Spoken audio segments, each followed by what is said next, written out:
ៃច្បាច់ដោះស្រណោះណាស់ម្ចាស់ស្នេហ៍កាលចុយគ្នាក្នុងខ្ទមស្រែខែដោះស្ទូងភ្លៀងធ្លាក់ជោគជម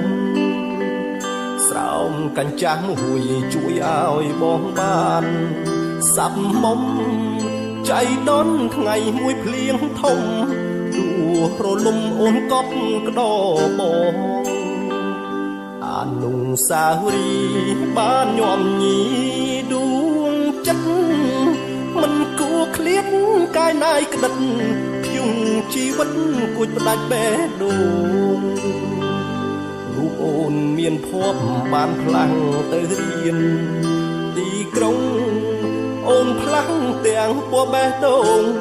ដល់ដីក្រុងភ្លេចក្តោនាងស្រែបើកសៀវភៅអាហារតបកលយានបានជួបសៀវភៅបេះដូងបងខំស្រែកហៅតែពេលពេលកន្តាយបែកបាយសូមតែស្រោមក្តោតែស្រីល្អទុកឲ្យបងខែចង់បដូរស្រោមក្តោថ្មីដែរតែក្តីឈឺចាប់ធ្វើ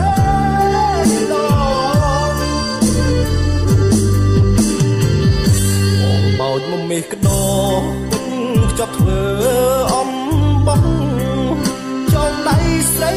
ដល់ចិត្តស្មោះសូមស្រីស្រស់សំដូចបំណងអនុស្សាវរីយ៍ខោស្លីបស្រីទុកឲ្យបងទុកក្រនហាត់ក្លិនម្ដងម្ដង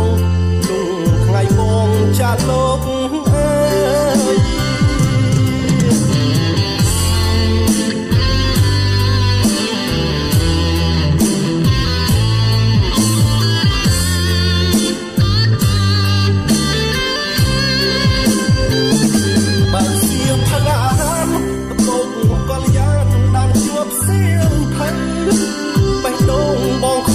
យហៅតែពេលពេលកន្តាយបែកបាយសូមតែស្រោមក្តោតែស្រីល្អទុកឲ្យបងខែចង់បដូរស្រោមក្តោថ្មីដែរតែក្តីឈឺចាប់ធ្វើដង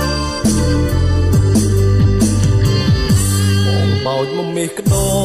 ពុជខ្ជាប់ធ្វើអំបោះចង់ដៃស្រីដល់ចិត្តស្មោះ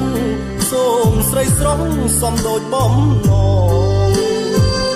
អនុស្សាវរីយ៍ខោស្លីបស្រីទុកឲ្យបងទុកក្រនហាត់ក្លិនម្ដងម្ដងលុងថ្ងៃបងចាក់លោកអើយអនុស្សាវរីយ៍ខោស្លី